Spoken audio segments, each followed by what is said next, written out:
ಇದೆಲ್ಲದರ ನಡುವೆ ಈಗ ಇರಾನ್ ಮಹಿಳಾ ಫುಟ್ಬಾಲ್ ತಂಡದ ಪರ ಡೊನಾಲ್ಡ್ ಟ್ರಂಪ್ ಅವರು ನಿಂತಿದ್ದಾರೆ. ಫುಟ್ಬಾಲ್ ಆಟಗಾರ್ತಿಯರಿಗೆ ಆಶ್ರಯ ನೀಡಬೇಕು ಅಂತ ಟ್ರಂಪ್ ಮನವಿ ಮಾಡಿದ್ದಾರೆ. ಆಸ್ಟ್ರೇಲಿಯಾಕ್ಕೆ ಮನವಿ ಮಾಡಿದ್ದಾರೆ ಅಮೆರಿಕ ಅಧ್ಯಕ್ಷ ಡೊನಾಲ್ಡ್ ಟ್ರಂಪ್. ಆಸ್ಟ್ರೇಲಿಯಾದಲ್ಲಿ ಮಹಿಳಾ ಏಷ್ಯನ್ ಕಪ್ ನಡೀತಾ ಇದೆ. ಮಹಿಳಾ ಫುಟ್ಬಾಲ್ ಆಟಗಾರ್ತಿಯರನ್ನ ಇರಾನ್ಗೆ ಕಳಿಸುವುದು ಅಪಾಯ. ದಾಳಿ ಮಾಡಿ ಖಮೇನಿ ಹತ್ಯೆ ನಂತರ ಮಹಿಳಾ ತಂಡ ರಾಷ್ಟ್ರಗೀತೆಯನ್ನ ಹಾಡಿರಲಿಲ್ಲ. ಇದನ್ನ ಇರಾನ್ ಸರ್ಕಾರದ ವಿರುದ್ಧದ ಪ್ರತಿಭಟನೆ ಅಂತ ಪರಿಗಣಿಸಲಾಗಿತ್ತು. ಈ ಆಟಗಾರ್ತಿಯರ ಮೇಲೆ ದೇಶದ್ರೋಹಿಗಳ ಹಣೆಪಟ್ಟಿಯನ್ನ ಕಟ್ಟಿದ್ರು.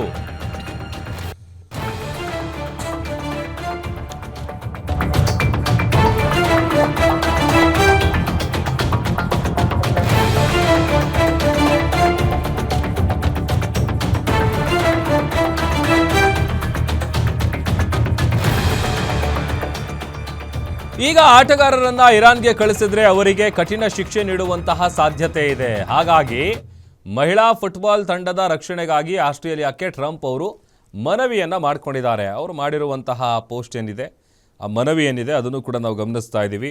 ಇದೆಲ್ಲದರ ನಡುವೆ ಇರಾನ್ ಜೊತೆಗಿನ ಯುದ್ಧವನ್ನು ಯಾವಾಗ ನಿಲ್ಲಿಸ್ತಾರೆ ಅನ್ನುವಂಥ ಪ್ರಶ್ನೆ ಒಂದು ಕಡೆ, ಮತ್ತೊಂದು ಕಡೆ ಇರಾನ್ ಮಹಿಳಾ ಫುಟ್ಬಾಲ್ ತಂಡದ ಪರ ಈಗ ಟ್ರಂಪ್ ಅವರು ನಿಂತಿದ್ದಾರೆ. ಆಟಗಾರ್ತಿಯರ ವಿಚಾರಕ್ಕೆ ಸಂಬಂಧಪಟ್ಟಂತೆ ಆಶ್ರಯ ನೀಡಬೇಕು ಅಂತ ಟ್ರಂಪ್ ಅವರು ಮನವಿಯನ್ನು ಮಾಡಿದ್ದಾರೆ. ಮಹಿಳಾ ಫುಟ್ಬಾಲ್ ತಂಡದ ರಕ್ಷಣೆಗಾಗಿ ಆಸ್ಟ್ರೇಲಿಯಾಕ್ಕೆ ಟ್ರಂಪ್ ಅವರು ಮನವಿ ಮಾಡಿರೋದು. ಏಕೆಂತಂದರೆ ಖಮೇನಿ ಹತ್ಯೆ ನಂತರ ಮಹಿಳಾ ತಂಡ ರಾಷ್ಟ್ರಗೀತೆಯನ್ನು ಹಾಡಿರಲಿಲ್ಲ. ಹೀಗಾಗಿ ಇರಾನ್ ಸರ್ಕಾರದ ವಿರುದ್ಧದ ಪ್ರತಿಭಟನೆ ಅಂತ ಇದನ್ನು ಪರಿಗಣಿಸಲಾಗಿತ್ತು.